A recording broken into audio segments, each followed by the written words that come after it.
பிஸ்மில்லாஹி ரஹ்மானி ரஹீம். அல்ஹம்துலில்லாஹ் வஸ்ஸலாத்து வஸ்ஸலாம் அலா சய்யிதினா முஹம்மதின் வ ஆலிஹி வ ஸஹ்பிஹி வஸல்லிம். அம்மா பஅத். وقال الملك ائتوني به استخلصه لنفسي فلما كلمه قال انك اليوم لدينا مكين امين. صدق الله العظيم. அல்லாஹ் சுப்ஹானஹு வ தஆலா எங்கள் எல்லோரையும் மௌத் வரைக்கும் அவனுடைய உயர்தரமான தீனுடைய விடயங்களில் ஈடுபடுத்தணும். எங்கள் எல்லோரையும் அல்லாஹ் தக்வாவுடன் வாழ வைக்க வேணும். எங்களுடைய இறுதி முடிவுகளை நல்லதாக அமைக்க வேண்டும் என்பதற்காக வேண்டித்தான் நாங்கள் அல்லாஹ்வுடைய குர்ஆனின் விடயங்களை கற்று அல்லாஹ்விடத்தில் நெருங்கிறதுக்கு உண்டான ஒரு அமைப்புல முயற்சி ஒன்று செய்கிறோம். இந்த அளவுக்கு அல்லாஹ்வுக்கு நெருங்கக்கூடிய வழிகளில் இஹ்லாஸோட செயல்படுவோமோ அல்லாஹ் அபரிமிதமான கூலிகளை வழங்குகிறான். உலகத்தில் அதிகமான விடயங்கள் நடைபெறுது என்றாலும் நீயத்து பிழைத்ததாக இருக்குது. நீயத்து பிழைக்கும் பொழுது கூலிகள் கொடுக்கப்பட மாட்டாது. சில விடயங்கள் இருக்குது வெறுமனே ஒரு பழக்கத்துக்காக நாம் செய்கிறோம், மற்றும் சிலது கடமைக்காக செய்வோம். உதாரணத்துக்கு தொழுகையை எடுத்துக்கொண்டால் அதிகமானவர்கள் கடமைக்காக வேண்டித்தான் தொழுகிறார்கள். அதில் உணர்வு கிடையாது, அதில் இன்பம் கிடையாது. குர்ரத்து ஐனி ஃபிஸ் ஸலா, என்னுடைய கண் குளிர்ச்சி தொழுகையில் இருக்குது என்று ரசூலுல்லாஹ் சொன்னார்கள். அந்த கண் குளிர்ச்சி எங்களுக்கு கிடையாது. ஏதோ கடமையாக்கப்பட்டிருக்குது, வேண்டா வெறுப்புடன் செய்து முடிக்கிறோம். இன்னும் பல விடயங்கள், உறவுகளை சந்திக்கிறதாக இருந்தாலும் சரித்தான், உறவுகளுக்கு உதவி செய்வதாக இருந்தாலும் சரித்தான், அது வெறுமனே ஒரு கடமைப்பாட்டுக்கும் வளமையாக செய்து வருகிறோம். அதனை செய்யாவிட்டால் ஏதேனும் குறைகள் சொல்லப்படும் என்கிறதுக்காக வேண்டித்தான் அவைகளை செய்கிறோம். இவைகள் எல்லாமே நீயத்து இல்லாத அமல்கள். நீயத்து இல்லாத அமலுக்கு அல்லாஹ் கூலி தாரது இல்லை. நீயத்தை நாங்கள் சீராக்கி கொள்ளணும். இதனால தான் ஒரு அமலில் ஈடுபடுவதற்கு முன்னால் நான் இதனை அல்லாஹ்வுக்காக வேண்டி செய்கிறேன் என்ற நீயத்தை நாங்கள் உருவாக்கி கொள்ளணும். இன்னமல் அமாலு பின் நியாத், அமல்கள் அனைத்தும் நீயத்தை வைத்தே நிர்ணயிக்கப்பட்டிருக்கிறது. யாருடைய நீயத் எதன் பக்கம் இருக்குமோ அதுதான் அவருக்கு கிடைக்கும். நீயத்து அல்லாஹ்வின் பக்கம் வெறுமனே அல்லாஹ்வுக்கென்றே ஆகியிருக்கணும். அப்பொழுது தான் அல்லாஹ் வாக்குறுதி அளித்த கூலி எங்களுக்கு கிடைக்கும் என்கிறதனையும் நாங்கள் ஞாபகத்தில் வைத்துக் கொள்ளணும். ஹஸ்ரத் ரசூலுல்லாஹி ஸல்லல்லாஹு அலைஹி வஸல்லம் இந்த நீயத்தை பற்றி நிறைய பேசியிருக்கின்றார்கள். நாங்கள் ஒரு அமலை செய்து கொண்டிருக்கும் பொழுதும் எங்களுடைய நீயத்தை புதுப்பித்துக் கொள்ள வேண்டும். ஏனெனில் இடையில் எங்களுடைய இஹ்லாஸுக்கு எந்த பங்கமும் விளைவிக்கப்படக்கூடாது என்பதற்காக. சிலர் நல்ல நீயத்தோடு தான் ஆரம்பிப்பார்கள், என்றாலும் இடையில நடந்து கொண்டு செல்லும் பொழுது ஷைத்தான் உள்ளத்துல ஊசலாட்டத்தை போட்டு நீயத்தை மாற்றி விடுவான். அடுத்து ஒரு அமலை செய்து முடிக்கக்கூடிய நேரத்திலும் நான் அல்லாஹ்வுக்காகவே இதனை செய்து முடித்தேன் என்று இருக்கணும். யாருடையவும் அனுசரணையோ யாருடையவும் புகழோ யாரும் நம்மை மெச்ச வேண்டும் என்பதற்காகவோ எந்த விதமான அமல்களும் நாம் செய்யக்கூடாது. இதனால் தான் உங்களுடைய அமல்களில் இஹ்லாஸ பேணிக்கொள்ளுங்கள் என்று சொல்லப்பட்டது. ஹைர், உம்முல் முஃமினீன் உடைய வரிசையில் இன்றைக்கு நாங்கள் சஃபியா பின்த் ஹுயை உம்முல் முஃமினீன் ரலியல்லாஹு தஆலா அன்ஹா அவங்களை பற்றி சில விடயங்களை பார்ப்போம். இந்த சஃபியா பின்த் ஹுயை உடைய மகள், அந்த ஹுயை இப்னு அக்தபுடைய மகன், இப்னு அக்தப் இப்னு சஇயாவுடைய மகன். பனு இஸ்ராயல்களை சேர்ந்தவர்கள் தான் இவர்கள். பனு இஸ்ராயல்கள் ஒரு நபி இருந்தாரு, லாவி பின் இஸ்ராயில் என்று. அந்த லாவி பின் இஸ்ராயில் இஸ்ஹாக்குடைய மகன். இஸ்ஹாக் அலைஹிஸ்ஸலாம் இப்ராஹிம் அலைஹிஸ்ஸலாம் அவர்களுடைய மகன். பின்பு இந்த சஃபியா ரலியல்லாஹு தஆலா அன்ஹா ஹஜ்ரத் ரசூலுல்லாஹ்வுடைய பரம்பரையில் சேர்றாங்க. ஹஜ்ரத் ஹாரூன் அலைஹிஸ்ஸலாம் அவர்களுடைய அந்த வழித்தோன்றல்ல இருந்து. இந்த சஃபியா ரலியல்லாஹு தஆலா அன்ஹா இஸ்லாத்தை ஏற்றுக்கொள்வதற்கு முன்னால சலாம் இப்னு அபி அல் ஹகீக் என்ற ஒரு மனிதனை திருமணம் முடிச்சிருந்தாங்க. சுபியத் அவங்க கைதாக்கப்பட்டாங்க. ஹைபருடைய யுத்தத்துடைய சந்தர்ப்பத்தில் தான் அவங்க கைது செய்யப்பட்டாங்க. வசாரத் ஃபி சஹ்மி திஹியத்தில் கல்பி, ஹஜ்ரத் திஹியத்துல் கல்பி ரலியல்லாஹு தஆலா அன்ஹு அவங்களுடைய பங்குல வந்துட்டாங்க. ஹஜ்ரத் ரசூலுல்லாஹி ஸல்லல்லாஹு அலைஹி வஸல்லம் அவங்களிடத்துல சில சஹாபாக்கள் வந்து சொன்னாங்க, யா ரசூலல்லாஹ் வன்னஹா லா யன்பகி அன் தகூன இல்லா லக, சஃபியா வந்து உங்களுக்கு சொந்தமாக இருக்கிறது தான் ஆக நல்லதாக இருக்கும். ஃபஅஹதஹா மின் திஹ்யா, எனவே ஹஜ்ரத் ரசூலுல்லாஹ்வுக்கு அல்லாஹ்வுடைய வழிகாட்டல்களும் இருக்குது, உதிப்பு இருக்குது. அந்த அடிப்படையில் அந்த சஹாபாக்கள் சொன்னதையும் வைத்து நபி ஸல்லல்லாஹு அலைஹி வஸல்லம் தன்னுடைய பொறுப்புல திஹ்யா ரலியல்லாஹு தஆலா அன்ஹு அவங்களிடத்துல இருந்து இவங்களை எடுத்துக்கொண்டாங்க. அதற்காக வேண்டி ஹஜ்ரத் திஹ்யாவுக்கு சில கொடுப்பனவுகளையும் கொடுத்தாங்க என்று ரிவாயத் செய்யப்படுது. ஹஜ்ரத் சஃபியா ரலியல்லாஹு தஆலா அன்ஹா அவங்களுடைய மென்சஸ் உடைய பீரியடை விட்டும் சுத்தமாகியதன் பின்னால தஸவ்வஜஹா, நபி ஸல்லல்லாஹு அலைஹி வஸல்லம் அவர்களை திருமணம் முடிச்சாங்க. வஜஅல இத்கஹா சதாகஹா, அவங்கள உரிமைப்பாட்ட அவங்களுக்கு சதாக் மஹராக ஆக்கினாங்க.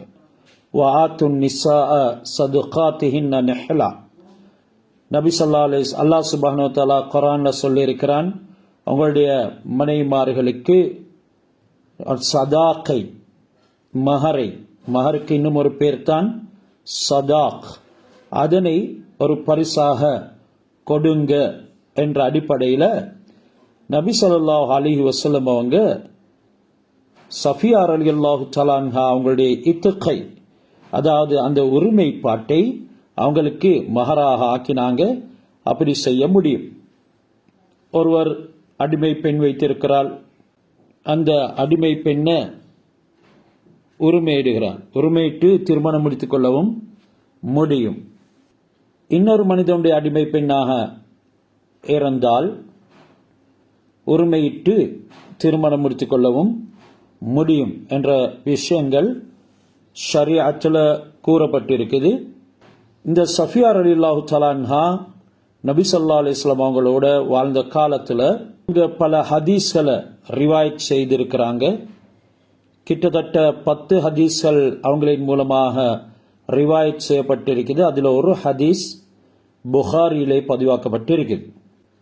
அலி இப்னுல் ஹுசைன், அதாவது அலி ரலியல்லாஹு மகன் ஹுசைன் ரலியல்லாஹு தஆலா அன்ஹு அவங்க, வ இஸ்ஹாக் இப்னு அப்துல்லா என்பவங்க, வ கினானா, அதாவது சஃபியா ரலியல்லாஹு அன்ஹுடைய அடிமை, வ ஆஹரூன், இது தவிர அதிகமானவங்க ஹஜ்ரத் சஃபியா ரலியல்லாஹு தஆலா அன்ஹா அவர்களை தொட்டும் ஹஜ்ரத் ஸல்லல்லாஹு அலைஹி வஸல்லம் அவர்களுடைய ஹதீஸ்களை ரிவாயத் செஞ்சிருக்கிறாங்க. வகானத் ஷரீஃபத்தன் ஆகிலத்தன், இவங்களுடைய தன்மைகளை சொல்லும் பொழுது ஷரீஃபத்தன் ஒரு கண்ணியமான பெண்ணாக, ஆகிலத்தன் நல்ல புத்தி உள்ள அறிவாளியான, தாத்த ஹசபின் நல்ல வம்சாவளியுடைய, வ ஜமாலின் அழகான, வ தீனின், தீனுடைய ஒரு பெண்மணியாக அவங்க இருந்தாங்க ரலியல்லாஹு அன்ஹா. ஒரு தடவை ஒரு அடிமை பெண், சஃபியா ரலியல்லாஹு தஆலா அன்ஹா அவர்களுக்கு சொந்தமான ஒரு அடிமை பெண் உமர் இப்னுல் ஹத்தாப் ரலியல்லாஹு தஆலா அன்ஹு அவர்களிடத்தில் வந்து சொல்லுறாள், இன்ன சஃபியத்தை துஹிப்பு சபுத், சஃபியா சபுத்தை அதாவது சனிக்கிழமையை விரும்புகிறாள். வத்தசிலுல் யஹூத, யகூதிகளை சேர்ந்து வாழ்கிறாள் என்று சொன்னார்கள். பொதுவாக சனிக்கிழமை கொண்டாடுறது அது யகூதிகளுடைய ஒரு பழக்கம். நாங்கள் எப்படி வெள்ளிக்கிழமையை எங்களுடைய இபாதத்துக்குரிய நாளாக அமைத்திருக்கிறோமோ, அல்லாஹ் அதில் ஜும்மாவையும் கடமையாக ஆக்கியிருக்கிறானோ, அதே போல சனிக்கிழமை அது யகூதிகளுடைய நாளாக கணிக்கப்படக்கூடியது. அந்த யகூதியுடைய நாளை சஃபியா நேசிக்கிறாள் என்று அடிமை பெண்ணொருத்தி, சஃபியா ரலியல்லாஹு தஆலா அவர்களுக்குரிய அடிமை பெண்ணொருத்தி வந்து உமர் ரலியல்லாஹு தஆலா அவர்களிடத்தில் சொல்லுகிறாள். மட்டுமல்லாமல் வத்தசிலுல் யஹூத, யகூதிகளை அண்மி வாழ்கிறாள், சேர்த்து வாழ்கிறாள். உமர் ரலியல்லாஹு தஆலா அன்ஹு ஆள் அனுப்பினாங்க, கேட்டாங்க இது என்ன. அந்த நேரம் சஃபியா ரலியல்லாஹு அன்ஹா கொடுத்த பதில் தான், அம்ம சபத் ஃபலம் உஹிப்புஹு முந்து அபுதலனி அல்லாஹு பிஹில் ஜுமா.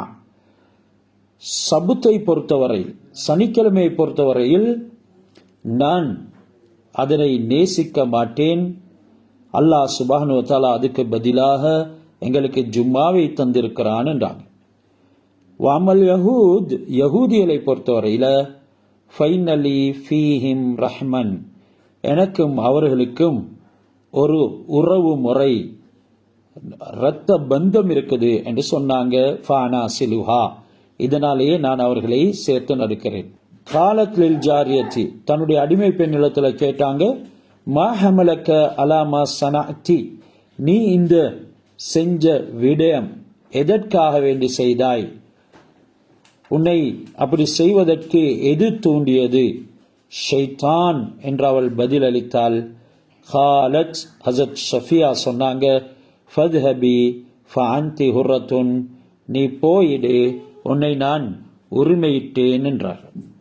எனவே இப்படியான சந்தர்ப்பங்களையும் அவங்களுக்கு ஒரு இபாதத்தை அல்லாஹ்வுக்காக வேண்டி செய்து கொள்ள முடியும் என்றால் அதற்குத்தான் அவர்கள் முதலுரிமை கொடுத்திருக்கிறார்கள் என்று இந்த இடத்திலிருந்து அவர்களுடைய நல்ல தன்மை விளங்குது. தன்னை பற்றி போய் முறைப்பாடு செய்த பெண்ணையும் அவர்கள் மன்னித்திருக்கிறார்கள், உரிமையிட்டிருக்கிறார்கள். மேலும் நபி ஸல்லல்லாஹு அலைஹி வஸல்லம் ஒரு தடவை ஹஸரத் சஃபியா இடத்துல வந்தாங்க. ஹஸரத் உம்மு சுலைம் ரலியல்லாஹு தஆலா அன்ஹா அவங்களுக்கு ஹஸரத் சஃபியாவை ஆரம்ப கட்டத்தில் ரசூலுல்லா பொறுப்பு கொடுத்திருந்தாங்க. ஒரு தடவை ஹஸரத் உம்மு சுலைம் ரலியல்லாஹு தஆலா அன்ஹா அவர்களோட இருக்கக்கூடிய நேரம் நபி ஸல்லல்லாஹு அலைஹி வஸல்லம் ஹஸரத் சஃபியா இடத்துல வந்து அவங்கள தன்னுடைய ஒட்டகத்தின் பின்னால் ஏற்றி கொண்டாங்க. அவங்கள ஹிஜாபால மறைச்சாங்க. ஹஸரத் சஃபியாவை ஹிஜாபால மறைச்சாங்க. சற்று நேரத்துக்கு பின்னால சொன்னாங்க, வ அவுலிம் அலைஹா, இவங்களுக்காக வேண்டி வலிமாவை ஏற்பாடு செய்ய. இதிலிருந்து விளங்குது, பல ரிவாயத்துகளுடைய அடிப்படையில் ஹஸரத் சஃபியா ரலியல்லாஹு தஆலா அன்ஹா அவங்கள நபி ஸல்லல்லாஹு அலைஹி வஸல்லம் அவங்க ஹைபருடைய யுத்தம் முடிந்து வரக்கூடிய நேரத்தில் தான் அவங்களுடைய அந்த மென்சஸ் முடிஞ்சதன் பின்னால இடையிலேயே நபி அவங்க தன்னிடத்தில் எடுத்துக்கொண்டிருந்து இருக்கிறாங்க. எனவே சஹாபாக்களுக்கு சந்தேகம், சஃபியா ஒரு அடிமை பெண்ணாக நபி அவங்களிடத்தில் போனாலால் அல்லது உம்முல் முஃமினீனாக போனாலா. எனவே அவங்களே ஒரு முடிவுக்கு வந்தாங்க, இவங்களை ஹஸரத் ரசூலுல்லாஹ் ஹிஜாப்ல மறைப்பாங்க என்று சொன்னா அவங்க உம்முல் முஃமினீன் தான், அப்படி இல்லை என்றால் அடிமை பெண் தான். ஹஸரத் சஃபியாவை அதன் பின்னால ஹிஜாப் போட்டு இருக்கிறதை கண்டு உம்முல் முஃமினீன் என்கிறத எல்லோரும் விளங்கி கொண்டாங்க. ஹஸரத் சஃபியா ரசூலுல்லாஹ் ஸல்லல்லாஹு அலைஹி வஸல்லம் அவர்களோட இருந்த அந்த இரவுல நபி அவங்களோட மிகவும் தகராறாக பேசியிருந்தாங்க. சொன்னாங்க, நீங்க என்னுடைய தந்தையை கொண்டீங்க, சகோதரனை கொண்டீங்க என்றெல்லாம் நபி ஸல்லல்லாஹு அலைஹி வஸல்லம் அவங்களோட ரொம்ப கடிந்து கொண்டாங்க. என்னுடைய மக்களோட யகூதிகளோட நீங்க இப்படி எல்லாம் நடந்து கொண்டீங்க என்றெல்லாம் பலவாறு நபி அவங்களோட பேசினாங்க. ஹஸ்ரத் ரசூலுல்லாஹி ஸல்லல்லாஹு அலைஹி வஸல்லம் அஹ்லாக் என்ற நற்குணத்துல ரொம்பவும் சிறந்தவர்கள். தன்னுடைய மனைவியை தேற்றினார்கள். இரவெல்லாம் சில காரணங்களை சொன்னாங்க. ஓண்ட தந்த என்ன மிகவும் துன்புறுத்தி இருக்கிறார். சஃபியா நடந்த விடயங்கள் எல்லாம் இதன் காரணமாகத்தான் என்று நபி அவர்கள் ஒவ்வொன்றுக்கும் காரணம் கூறினார்கள். அந்த காரணங்களை ஹசரத் சஃபியா ரலியல்லாஹு தஆலா அன்ஹா அவங்க விளங்கி கொண்டாங்க. பிறகு அருமை நாயகம் ஸல்லல்லாஹு அலைஹி வஸல்லம் அவர்களை முழு மனதோட அவங்க கபூல் செய்து கொண்டாங்க. ரொம்பவும் ஆனந்தம் அடைந்தாங்க. சில சந்தர்ப்பங்கள்ல ஹசரத் சஃபியா ரலியல்லாஹு தஆலா அன்ஹா உடைய சில வார்த்தைகளை கேட்டு நபி ஸல்லல்லாஹு அலைஹி வஸல்லம் பதில் கொடுக்கும் பொழுது சஃபியா சொன்னாங்க, யா ரசூலல்லாஹ், நீங்க அவர்களுடைய சில விடயங்களை சொல்லி என்ன நோவிக்கிறீங்க. அருமை நாயகம் ஸல்லல்லாஹு அலைஹி வஸல்லம் அதனை வைத்து மக்களுக்கும் சொன்னாங்க, நீங்க யாரும் உங்கள மௌத்தா போனவர்கள், ஏனைய உறவுகள்ல மௌத்தா போனவர்களை பற்றி குறை சொல்லவானம், அது உயிரோடு இருக்கக்கூடியவர்களை நோவிக்கும் என்றெல்லாம் நபி ஸல்லல்லாஹு அலைஹி வஸல்லம் அவங்க சொன்னாங்க. அத்துடனே ஹஜரத் சஃபியா ரலியல்லாஹு தஆலா அவங்கள நபி அவங்க ஹைபரின் பொழுது கூடாரத்துக்குள்ள எடுத்த நேரம் ஹசரத் அபு அய்யூபுல் அன்சாரி ரலியல்லாஹு தஆலா அன்ஹு, இந்த யஹூதிய பெண் அருமை நாயகம் ஸல்லல்லாஹு அலைஹி வஸல்லம் அவர்களுக்கு ஏதேனும் தீங்கு செய்வாளோ எனக்கு பயமா இருக்குதுன்னு சொல்லி அவங்க வாளை ஏந்தி கொண்டு கூடாரத்துல வெளியில விடிய நின்று இருந்தாங்க. ஹசரத் ரசூலுல்லாஹ் காலையில கூடாரத்தின் அந்த திரையை அகற்றினாங்க. ஹசரத் அபு அய்யூப் நின்று இருக்கிறார். கேட்டார், என்ன இது? சொன்னாங்க, யா ரசூலல்லாஹ், இந்த யூத பெண் உங்களுக்கு ஏதேனும் தகராறு செய்தால் இந்த வாளினால் அவளை நான் சமாளிப்பதற்குத்தான் நின்றிருந்தேன் என்று சொன்னாங்க. எனவே இது சஹாபாக்கள் ஹசரத் ரசூலுல்லாஹ் ஸல்லல்லாஹு அலைஹி வஸல்லம் அவர்களின் மீது வைத்த அன்பை தான் சுற்றி காட்டுது. சூரத்து யூசுஃப்ல அடுத்தது நாங்க படிக்கவிருக்கக்கூடிய ஆயத்து தான். இறுதியாக நாங்க படித்தோம், வமா உபர்ரிஉ லினஃப்ஸி இன்ன நஃப்ஸல அம்மாரத்தும் பிஸ்ஸூ இல்லா மா ரஹிம ரப்பி இன்ன ரப்பி கஃபூருர் ரஹீம். அதனுடைய கருத்துக்களை நாங்க ஓரளவு பார்த்தோம். அந்த ஆயத்துல ஹசரத் யூசுப் அலைஹிஸ்ஸலாம் அவங்க சொல்றது என்னது? என்ற நஃப்ஸு தூய்மையானது என்று நான் சொல்லிக் கொள்ள மாட்டேன், அது முற்றிலும் தீமையை விட்டு நீங்கியது என்றும் நான் சொல்லிக்கொள்ள மாட்டேன். நஃப்ஸுடைய இயற்கை தன்மையை பொறுத்து அதற்கு நான் இந்த முறையில சொல்லுகிறேன் என்ற விடயத்தை உணர்த்திருக்கிறாங்க. நஃப்ஸுங்கிறது தீமையை கொண்டு ஏவக்கூடியது தான்.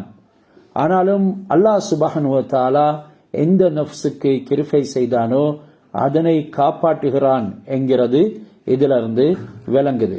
எப்ப நஃப்ஸு தான் செஞ்ச பாவத்தை உணருமோ, அதாவது நஃப்ஸுல் அம்மாரா தான் பாவத்தை கொண்டு மிகவும் ஏவக்கூடியது, எப்போ அந்த பாவத்தை இந்த நஃப்ஸுல் அம்மாரா உணர்கிறதோ அதன் பிறகடியில ஒரு நஃப்ஸ் ஒன்று உருவாகிறது. அதற்கு நஃப்ஸுல் லவ்வாமா என்று கூறப்படும். அதாவது ஏசும் நஃப்ஸு, பழிக்கும் நஃப்ஸு என்று அதற்கு பேர். நீ இப்படியான பாவத்தை செஞ்சுட்டாயே என்று சொல்லி அந்த நஃப்ஸுல் லவ்வாமா நஃப்ஸே அம்மாராவை ஏச ஆரம்பிச்சு விடும். இப்படி செஞ்ச பாவத்தை வருந்தி கை செய்தப்படுறது அது நஃப்ஸுல் லவ்வாமாவுடைய தன்மை. அது அல்லாஹ் சுப்ஹானஹு வ தஆலா இடத்துல பாவ மன்னிப்பு கேட்டு இதுக்கு பிறகு இத மாதிரியான பாவங்களை நான் செய்ய மாட்டேன் என்று சொல்லி நஃப்ஸுல் லவ்வாமா வாக்குறுதி அளிக்கும். அல்லாஹ் சுப்ஹானஹு வ தஆலா அந்த நேரம் அடியானுடைய தௌபாவை ஏற்றுக்கொள்வார். நபிமார்கள் இவங்களுக்கு அல்லாஹ் சுப்ஹானஹு வ தஆலா மெஞ்ஞானத்தை கொடுத்திருக்கிறார்.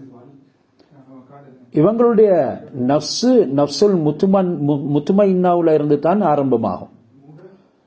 அது நஃப்சுல் ராலியா, நஃப்சுல் மர்தியா, நஃப்சுல் சாஃபியா என்று முன்னேறிக்கொண்டே போகும். எப்படி இருந்தாலும் கூட இந்த நஃப்சுடைய தன்மை தீமே ஏவுறது தான். ஆனாலும் அல்லாஹ் சுப்ஹானஹு வ தஆலா சில நஃப்சுகளை பாதுகாத்திருக்கிறான் என்கிறத இல்லாமா ரஹிம ரப்பி, அல்லாஹ் எந்த நஃப்சுக்கு கருணை செய்தானோ அதனை தவிர என்பதில் இருந்து நபிமார்களுடைய நஃப்சு அந்த பாவத்தில் ஈடுபடுவதை விட்டும் பரிசுத்தமானது என்கிறது எங்களுக்கு இங்க விளங்குது. ஹைர். அடுத்து தான் வகாலல் மலிக் தூணி பிஹி, அந்த அரசன் சொல்லுகிறார், அந்த யூசுஃபை என்னிடத்தில் அழைத்து வாருங்கள். அஸ்தக்லிசுஹு லினஃப்ஸி, அவரை நான் எனக்கு சொந்தமாக்கி கொள்கிறேன். இன்னைக்கு அஸ்தக்லிசுஹு லினஃப்ஸின்னா அவரை நான் என்னுடைய நஃப்ஸுக்காக விடுவிக்கிறேன் என்றால் அவரை நான் எனக்கு சொந்தமாக்கி கொள்கிறேன். ஃபலம்மா கல்லமஹு, அப்படி ஹஜ்ரத் யூசுப் அலைஹிஸ்ஸலாம் வந்து அந்த அரசனோட பேசிய நேரம் அரசர் சொன்னார், கால இன்னக்கல் யௌமல் அதேனா மக்கீனுன் அமீன், நிச்சயமாக நீங்க எங்களிடத்துல தலைமைத்துவம் பெற்றவர், விசுவாசம் உள்ளவர். அதாவது மக்கீன் என்றால் தலைமைத்துவம் பெற்றவர், விசுவாசம் உள்ளவர், அமீன் என்றெல்லாம் சொன்னார். எனவே இந்த ஆயத்திலிருந்து எங்களுக்கு விளங்குது, அதாவது அவரை என்னிடத்தில் அழைத்து வாருங்கள், நான் அவரை எனக்காக விடுதலை செய்கிறேன், எனக்காக சொந்தமாக்கிக் கொள்கிறேன் என்று சொன்னத்தில் இருந்து விளங்க வருது. யூசுப் அலைஹிஸ்ஸலாம் அவங்க இதுவரைக்கும் சிறைச்சாலையை விட்டும் வெளியே வர இல்லை. அரசருக்கு ஹஜ்ரத் யூசுப் அலைஹிஸ்ஸலாம் அவங்கள பார்க்கணும் என்ற ஆசை பிறந்தது. இப்போ ஹஜ்ரத் யூசுப் அலைஹிஸ்ஸலாம் அவங்களுடைய அந்த நம்பிக்கையான தன்மை, பொறுமை, அவங்களுடைய தைரியம், துணிவு, அவங்களுடைய கலங்கம் இல்லாத தன்மை, அமைதி, இதுவெல்லாம் அரசனுக்கு புலனாக ஆரம்பிச்சது. அவங்கள பற்றி மதிப்பும் உண்டாகிட்டது. ரெண்டாவது விடுத்தம் யூசுப் அலைஹிஸ்ஸலாம் அவங்கள அழைத்து வாருங்கள் என்று சொல்லுறார். எனக்கு சொந்தமான தோழராக அவரை நான் ஆக்கிக் கொள்கிறேன் என்றும் சொல்றார்.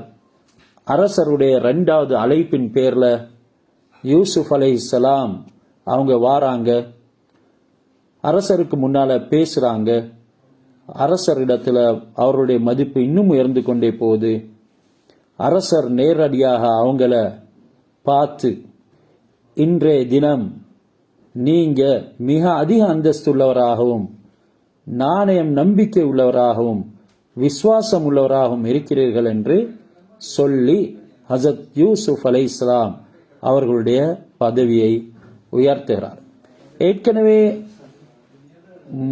அந்த அரசனுக்கு பானங்களை அருந்த கொடுக்கக்கூடிய யூசுப் அலைஹிஸ்ஸலாம் அவர்களோட இருந்த சிறை கைதி, அரசனுடைய அழைப்பை நீங்க ஏற்றுக்கொள்ளணும் என்று கேட்டுக்கொண்டதன் பேர்ல தான் யூசுப் அலைஹிஸ்ஸலாம் அவங்க சிறைச்சாலை விட்டும் வெளியேறி போறாங்க. அந்த சிறை விட்டும் வெளியேறக்கூடிய நேரத்தில் சிறையில் இருக்கக்கூடியவர்களை நினைச்சு அல்லாஹ் சுப்ஹானஹு வ தஆலா இடத்துல அவங்க ஒரு துஆ செஞ்சாங்க. யா அல்லாஹ், இவங்களை சாலிஹானவர்களோட சேர்த்திடு, இவங்களுடைய உள்ளங்களை சாலிஹான இருதயங்களுடன் சேர்த்திடு, அவங்களோட இவர்களையும் பிரியமாக்கிடு. அத்துடன மறைவான சில விஷயங்களை இவங்களுக்கு நீ அறிவித்து கொடு, மறைவான செய்திகளை இந்த சிறைச்சாலையில இருக்கக்கூடியவர்களுக்கு அறிவித்து கொடு என்று துஆ செஞ்சாங்க. அந்த நேரத்தில் இருந்து பொதுமக்களிடத்துல அரச சபையினுடைய செய்திகள் பரவுவதற்கு முன்னால சிறைச்சாலையில் உள்ளவங்களுக்கு தான் செய்தி பரவுவது வழக்கமாக இருந்து வந்துச்சு. சிறைச்சாலையில தலைவாசல்ல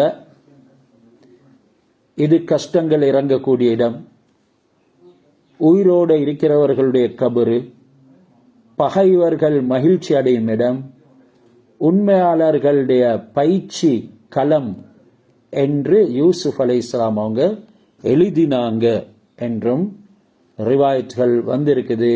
பிறகு ஹசரத் யூசுப் அலைஹிஸ்ஸலாம் சிறைச்சாலையில் இருந்த அந்த அழுக்குகளை எல்லாம் அவங்க நீக்கி அவங்க குளித்து புதிய உடை அணிந்து அரசர்ட முன்னுக்கு போனாங்க. அந்த நேரம் அவங்க துவா செஞ்சாங்க, யா அல்லாஹ், இந்த அரசனுடைய நன்மையை பார்க்கணும், உன்னுடைய நன்மையைத்தான் நான் எதிர்பார்க்கிறேன், இவருடைய தீங்கை விட்டும் ஓண்ட கண்ணியத்தையும் ஆற்றலையும் கொண்டு உன்னிடத்துல நான் பாதுகாப்பு தேடுகிறேன் என்றெல்லாம் துவா செஞ்சுட்டு போனாங்க.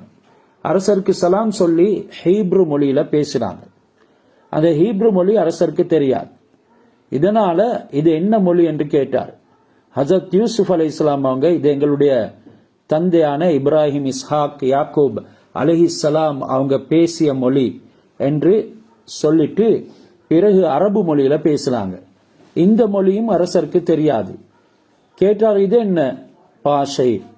அரசருக்கு யூசுப் அலைஹிஸ்ஸலாம் பதில் சொல்லுவாங்க, இது என்ற பெரிய தந்தை இஸ்மாயில் அலைஹிஸ்ஸலாம் அவங்களுடைய பாஷை.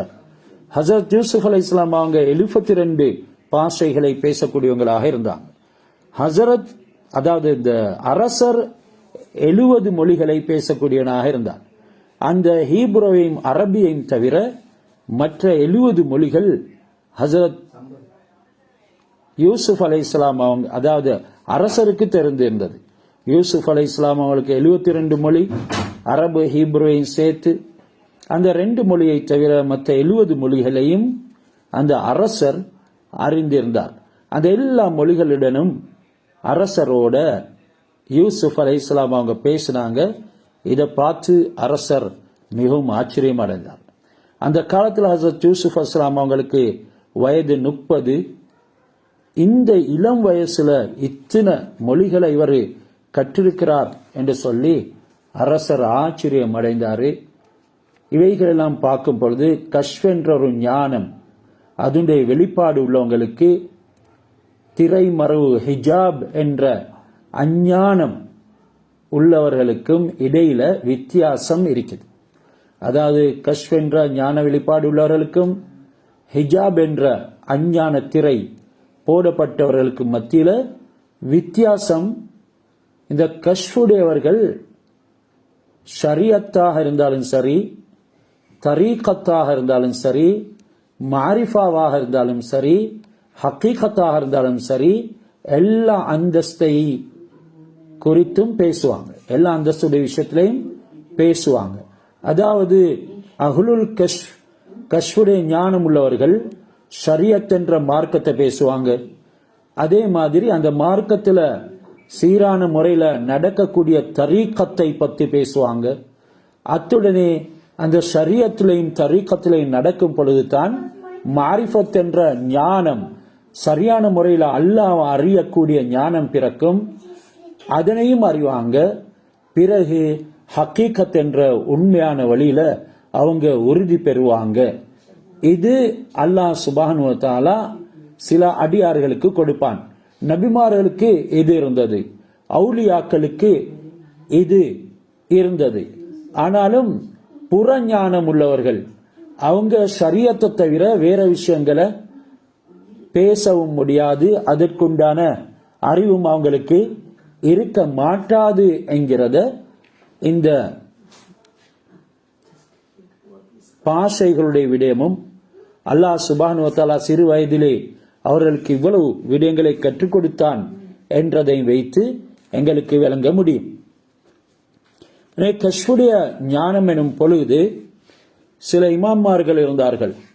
இமாம் அபு ஹனீஃபா போன்றவர்கள் வுலு செய்யும் பொழுது மக்களுடைய எந்த பாவம் கழுவிப்பட்டு போகுது என்கிறதை கூட விளங்குவார்கள்.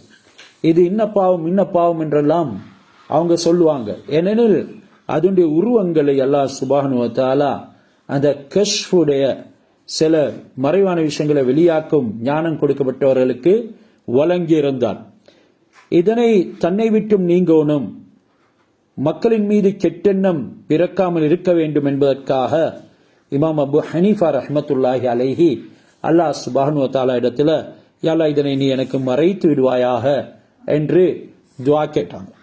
எனவே லா இலாஹ இல்லல்லாஹ், லா என்றால் ஒன்றுமில்லை, உலகத்தில் எதுவுமே இல்லை. அதாவது சொத்து செல்வங்கள், உலகத்தினுடைய பதவிகள், ஆட்சி அதிகாரம், மனைவி மக்கள், உலகத்தினுடைய ஆசா பாசங்கள், எதுவுமே இந்த அண்ட சராசரத்தில் அல்லாஹ் அல்லாது இணைந்திருக்கக்கூடிய எதுவுமே இல்லை. அதற்கு தரிப்பாடு இல்லை, அதற்கு அழிவுத்தான் இருக்குது. இல்லல்லாஹ், அல்லாஹ்வை தவிர என்ற அந்த விடயத்தில் இவங்க உறுதியாக இருப்பாங்க. இப்படியானவர்களுக்கு தான் கஷ்ஃபுடைய ஞானம். லா இல்லை, எந்த தீங்கும் அளிப்பதில்லை, எந்த கஷ்டமும் கொடுக்க மாட்டாது, எந்த நலவும் செய்ய மாட்டாது, எந்த நிம்மதியும் உண்டாக மாட்டாது. லா இல்லல்லாஹ், அல்லாஹ்வை தவிர என்ற அந்த உண்மையான யக்கீனுக்கு யாரு வாராங்களோ அவங்களுக்கு தான் இந்த கஷ்ஃபுடைய ஞானத்தை அல்லாஹ் சுப்ஹானஹு வ தஆலா கொடுப்பான். இப்படி ஹஸரத் யூசுப் அலைஹிஸ்ஸலாம் அவங்க கண்ட கனவுக்கு பலன் சொல்லுமாறு அரசர் அவர்களை அழைத்து கேட்டுக்கொண்டதற்கு ஏற்ப அவங்க நேரடியாகவும் வந்து கனவுடைய பலனை மிகவும் தெளிவாகவே சொல்லுறாங்க. அதற்கான தக்க விடை அரசருக்கு கிடைத்து விடுது.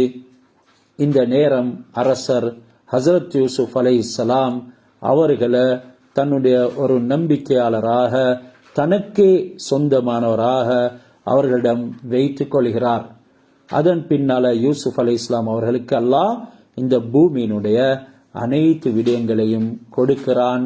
அவர்கள் மிஸ்ருடைய ஆட்சிக்கு கூட வந்து விடுகிறார்கள் என்ற விடயங்கள் இன்ஷா அல்லாஹ் பின்னால பேசுவாங்க. எனவே இந்த ஆயத்துல, அதாவது இறுதியாக நாங்க இப்ப படித்த கால இன்னக அல் யௌம லதைனா மக்கீனுன் அமீன் என்றெல்லாம் சொன்னது, இன்று நீங்கள் எங்களிடத்துல ஒரு நம்பிக்கையானவர், உயர்தரமானவர் என்றெல்லாம் பேசப்பட்டது. எனவே இந்த கல்புடைய தரிப்பாடு யாரிடத்தில் வருமோ அவங்களுடைய அனைத்து விடயங்களும் சீராகிவிடும். யாருடைய கல்புடைய தரிப்பாடு சீரான முறையில் அமைய பெறாதோ அந்த தரிப்பாடுல இங்க மார்க்கத்தை தான் சொல்லப்படுது. அல்லாஹ் சுப்ஹானஹு வ தஆலாவுடைய மாரிஃபத்தை சொல்லப்படுது. அல்லாஹ்வை அறியும் விடயங்களை பற்றி ஞாபகப்படுத்தப்படுது. யாரு அந்த விடயங்கள்ல உறுதியாக இருப்பாங்களோ அவங்களுடைய தான் உடம்பு முழுதும் சீர் பெற்றுவிடும். அதன் பின்னால மனிதன் பார்க்கக்கூடிய கண்ணாக அல்லாஹ் ஆகிடுகிறான், பிடிக்கக்கூடிய கையாக அல்லாஹ் மாறிடுகிறான், நடக்கும் பாதங்களாக அல்லாஹ் மாறிவிடுகிறான் என்று ஹஸரத் ரசூலுல்லாஹ் சொன்னாங்க. எப்ப இப்படி ஆகிடுவானோ அடியானுக்கு நஃப்லான வணக்கங்களின் மீது கல்பு சீராகும் பொழுது சுன்னத்தான வணக்கங்கள், நஃப்லான வணக்கங்கள் செய்யறதுக்கு ஆசை பிறக்கும். அப்படி இல்லாட்டி கூலிக்கு மாரடிக்கிறது மாதிரி ஃபர்ல மட்டும் செஞ்சுட்டு முடிச்சிடுவாங்க. அதுவும் எந்த விதமான உணர்வும் இல்லாம மறதியில நடந்தேறும். இப்படியானவர்களுக்கு எனது புறஞானம் கூட கிடைக்க மாட்டாது. அதாவது ஒரு குர்ஆனுடைய ஆயத்தை, ஒரு ஹதீஸ கூட சீரான முறையில விளங்குற பாக்கியம் இருக்க மாட்டாது. எனவே இந்த உள்ளத்தின் சீர்திருத்தத்தை பற்றி ஹஜ்ரத் ரசூலுல்லாஹி ஸல்லல்லாஹு அலைஹி வஸல்லம் அவங்க நிறைய பேசியிருக்கிறாங்க. காரணம், அதற்குள்ள அல்லாஹ் வாழ வேணும் என்கிறதுக்காக வேண்டி. அல்லாஹ் வாழ்வதற்கு அந்த கல்புக்கு இன்றியமையாதது தான் ஈமான் என்கிறது. எனவே ஈமான் யகீனோட கலந்து கொள்ளும் பொழுது இஹ்லாஸ் என்ற அந்த நீர் ஊற்றப்படக்கூடிய நேரத்தில் அடியானுடைய அந்தஸ்து அல்லாஹ்விடத்தில் நெருக்கம் உண்டாகுது. இப்ப அல்லாஹ்வுடன் தொடர்பு ஏற்படுவதற்கு காரணம் ஆகிடுறது. மக்களும் அவர்களை நேசிக்கக்கூடியவர்களாக ஆகிடுவார்கள். எப்ப அல்லாஹ் சுப்ஹானஹு வ தஆலா ஒரு அடியான நேசிக்கின்றானோ ஹசரத் ஜிப்ரீல் அலைஹிஸ்ஸலாம் அவர்களை அழைத்து சொல்கிறான், ஜிப்ரீல், இந்த அடியானோட நான் அன்பு கொண்டுட்டேன், நீங்களும் அன்பு கொள்ளுங்கள். அதன் பின்னால ஹசரத் ஜிப்ரீல் அலைஹிஸ்ஸலாம் சொர்க்கத்தில் இருக்கக்கூடிய அனைவரிடத்திலையும் போவாங்க. அவர்களுடைய அனைவருக்கும் அல்லாஹ் இன்னாரின் மீது அன்பு கொண்டான், நானும் அவர்களை நேசிக்கிறேன், நீங்களும் நேசியுங்கள் என்று சொல்வார். இவ்வாறாக வானத்தில் உள்ளவர்கள், விண்ணில் உள்ளவர்கள் அனைவரும் அந்த அடியானை நேசிக்கக்கூடியவர்களாக ஆகிவிடுவார்கள். அதன் பின்னால் ஹசரத் ஜிப்ரீல் அலைஹிஸ்ஸலாம் இந்த பூலோகத்துக்கு வருவார்கள். அங்கு இருக்கக்கூடியவர்களுடையும் உள்ளங்கள்ல போட்டிடுவாரே, மிருகங்களுடைய உள்ளங்கள்லையும் அவரை பற்றி அன்புண்டாகிடும், மரமட்டைகளுக்கும் அவரை நேசிப்பார்கள். இப்படியாக வானம், பூமி, நீர், நெருப்பு என்று அனைத்துமே இவரை நேசிக்கக்கூடியதாக, இவருக்கு வசப்படக்கூடியதாக மாறிவிடும். இதற்கு எல்லாமே காரணம் எங்களுடைய கல்பு சீர்திருத்தம் உள்ளதாக ஆக ஓணும். இதனால தான் கல்புடைய ஏராளமான கெடுதிகளை பற்றியும் நபி ஸல்லல்லாஹு அலைஹி வஸல்லம் அவர்கள் பேசியிருக்கிறார்கள். மூமின்களை பற்றிய நல்லெண்ணம் வைக்க சொல்லியிருக்கிறார்கள். லுன்னு பில் முஃமினீன கைரா, அவர்களை பற்றி நல்லெண்ணம் கொள்ளுமாறு ஹஸரத் ரசூலுல்லாஹி ஸல்லல்லாஹு அலைஹி வஸல்லம் சொன்னதோடு சஹாபாக்களுக்கு மத்தியில் நடக்கக்கூடிய பல விடயங்கள்ல நபி ஸல்லல்லாஹு அலைஹி வஸல்லம் அவங்க பேசிய ஏராளமான சம்பவங்கள் கூட பதிவாக்கப்பட்டிருக்கிறது. இந்த வகையில தான் ஹசரத் யூசுப் அலைஹிஸ்ஸலாம் அவர்களை அந்த அரசன் நேசித்தான். ஏனெனில் ஹசரத் யூசுப் அலைஹிஸ்ஸலாம் அவர்களுடைய கல்பு பாவங்களை விட்டும் தூய்மையானது. பாவங்களின் பக்கம் அழைக்கும் போதும் அதனை மறுத்தது, வெறுத்தது. சிறையில இருந்து இன்னும் அவங்கள பக்குவப்படுத்தி கொள்கிறாங்க. அதாவது அவங்களோட பக்குவம் இல்லை என்றது கருத்து அல்ல, என்றாலும் அந்த சிரமத்திலையும் அல்லாஹ் புகழ்றாங்க. அந்த பெண் விரட்டி வரக்கூடிய நேரத்திலையும் அவர்கள் அதிலிருந்து தப்புறத்துக்கு ஓடுறாங்க. அல்லாஹ் சுப்ஹானஹு வ தஆலா அவங்களுடைய உள்ளத்தை விரிவாக்குறான். இப்படியான அந்த உள்ளம் அல்லாஹ்வையே நேசிக்கக்கூடிய உள்ளமாக மாறிவிடுகிறது. அதன் பின்னால அல்லாஹ் சுப்ஹானஹு வ தஆலா படைப்பினங்களுடைய உள்ளத்திலையும் அவருடைய அன்பை போட்டு விடுகிறார். ஹஸரத் யூசுப் அலைஹிஸ்ஸலாம் அவங்கள அந்த அரச தர்பார்களை அரசனோட இணைந்து இருக்க செய்கிறான். அரசர் அவங்களுக்கு பதவி கொடுக்கிறார். அந்த நேரம் ஹஸரத் யூசுப் அலைஹிஸ்ஸலாம் அவங்க சொல்றாங்க, அல்லாஹ் சுப்ஹானஹு வ தஆலா எனக்கு தப்லீக் செய்யுமாறு சொல்லியிருக்கிறான், அல்லாஹ்வின் பால் மக்களை அழைக்குமாறு கூறியிருக்கிறான் என்றெல்லாம் சொல்றாங்க. அத்துடனே ஹஸரத் யூசுப் அலைஹிஸ்ஸலாம் அவங்களுக்கு பொறுப்பு கொடுக்கப்படுது.